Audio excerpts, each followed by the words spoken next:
Here's a really short video about the flip from Lagler, the edger, how to run it efficiently and effectively. You have to keep in mind that any machine that you use, one of its purposes is to make the next machine's job easier. If you're doing your edge work and you're doing sloppy edge work, whatever machine of choice you use after the edger, such as a trio, power drive, multi-head, or even just a buffer, you want to make that machine's job a lot easier at its task by efficiently running your edger first. With the flip, it's adjustable. The cut point is set at 12 o'clock on all settings. The way you adjust the settings and what the settings are is you can set to aggressive cutting, medium cut, and then also a finer cut. And the way you do that is actually with the tool. So you've got one end of this T-wrench that's the thickest, the other end is a little bit thinner, and then you've got the tool itself, which is even thinner. So your thickest setting would be the most aggressive cut, that would be your medium cut, and that would be your finest cut. There's 2 points on the flip. You've got the black caster, and right below that, you've got this area here that's been machined out, and that's what you want to set the tool on. So you've got the kind of C cut into each end of the tool, and when that goes in, you want it to sit underneath it when you adjust it. So you're going to just obviously set it in, turn down your turn screw so that it's hitting, and then you're locking in your casters, and then you're off and running. Same to go with if you wanted a medium cut. You're going to go to that point, obviously adjust your casters so it's down, and same with the tool itself. Flip's all set. It's set at its most aggressive cut, which means the wheels are high up off the floor. The casters are set at the most aggressive point, which tilts the flip more towards on its nose, so you're going to get a more aggressive cut. When you bring it down, if you bring it down to a medium cut and then you bring it down to the fine cut, it's going to now lift the nose off, and you're going to be using more of the flex plate, so you'll get a finer cut with each time you bring the wheels down. So now I'm going to show you how to effectively run it. Some guys will start their edging out in the field and work their way in. We start from the edge and work our way out to the field. Now, there are a couple of different attachments that come with the flip. The one that we have on here right now is a standard one. They have a longer bell one, which is designed for going under your older steam heat systems. Then they have the corner attachment, and we actually have a milling attachment. And this is a milling attachment, piece of steel with blades on the end. And the reason why we purchased this is when we end up doing aluminum oxide floors, a lot of guys know they try to sand an aluminum oxide floor.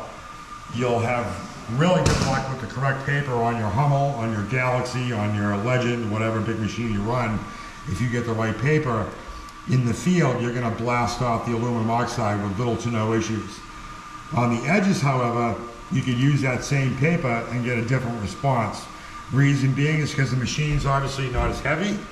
It doesn't have as much power, and it just spins very fast on a very small disc. So you drop your edger on a high quality aluminum oxide finish, it feels like you're on ice. And so some guys will resort to using a diamond brush along the edges on their buffer, and we just chose to grab the attachment that goes with the flip, the milling disc, in order to handle it. So now we're going to run it. I'm going to show you guys how to run it the most efficient and effective way. And anybody who knows, say Lenny Hall or Wayne Lee or Daniel Boone, these are some of the heavyweights that are in our trade, and they teach a lot of classes. They have been teaching classes for a long time. And I'm going to show you guys the production, what they call the production method of running your edger.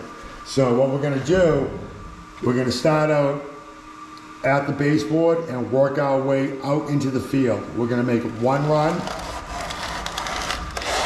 When we get to the end of the run, we're going to turn the edger a little bit. We're going to pull it back in the same path, and we're leaving the base of the edger against the baseboard molding. We're going to go up again. We're going to turn it again. We're going to pull it back in the same path, and the edger base is still against the baseboard molding. You don't want to move your edger out away from the baseboard until the cut point, which is the 12 o'clock, is now in line with the grain. And then you can go your back and forth, your back and forth, your back and forth. One thing you will notice is when you make your run going this way, clock it and you pull back, you're gonna get a different result from the scratch pattern when the edger is pulled back as opposed to moving forward. And this applies going both across the grain or with the grain along the other walls. And you'll have to come to the determination of which method to end with, whether you make your final pass in that path going with the grain or coming forward or backward, because you will get a different look, a different result. And again, you want the best result to make the next grit's job easier. So that being said, we're going to fire this up and I'm going to show you how this all works out. But the theory behind it is where your cut point on your edger is set at 12, you want that to be in line with the grain. So when you do production edging like this, it gets your floor flatter. You're going to want to feel it with the palm of your hand, not your fingers, right along the palm, so you'll feel it, it'll be flatter. And you're also taking the arc of the cut point and now you're directing it to with the grain of the wood. And that's going to make every grit moving forward a lot easier. You will always end up with that line along the straight line, along the wall, going against the grain when you make your first pass before you turn it.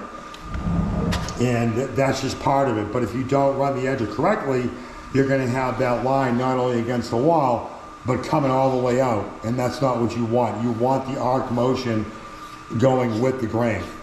And that's just going to make the 60 grit's job easier. This is 40 grit that's on there. This is going to make the 60 grit's job easier, which the 60 grit is performing the exact same method. The only difference is we're going to drop the wheels to get it to be a medium cut as opposed to the aggressive cut that we currently have on hand now. Once we're done with the 60, we're going to move straight to the mesh. 100 grit mesh, we're going to actually leave the settings on the wheels at that point at the medium cut.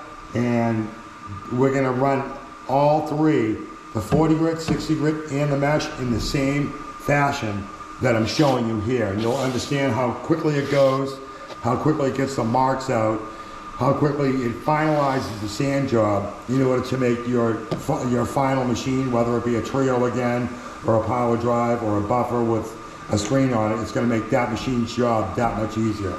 So here we go.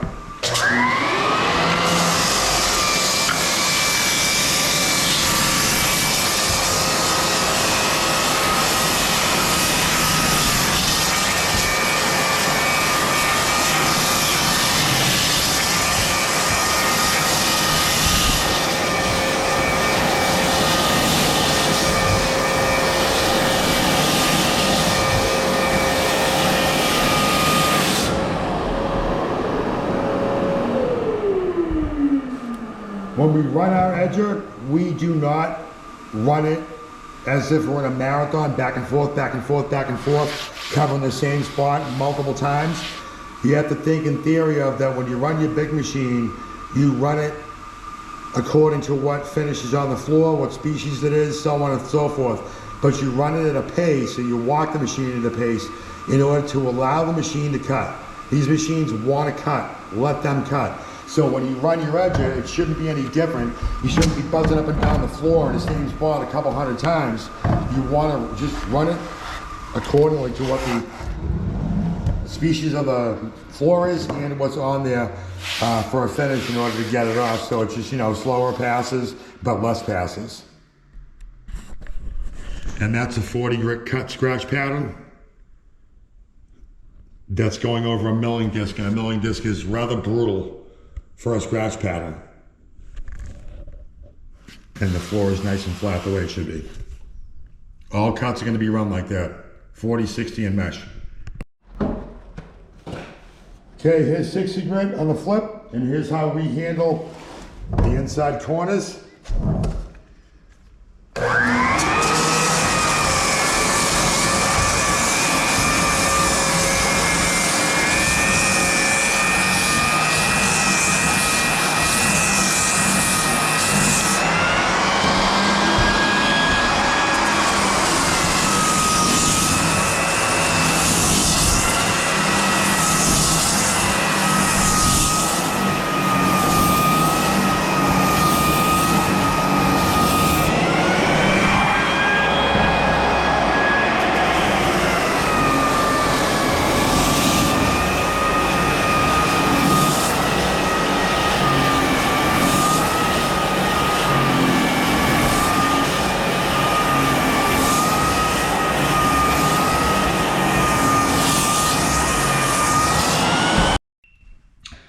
So here's that same wall with the 60 grit.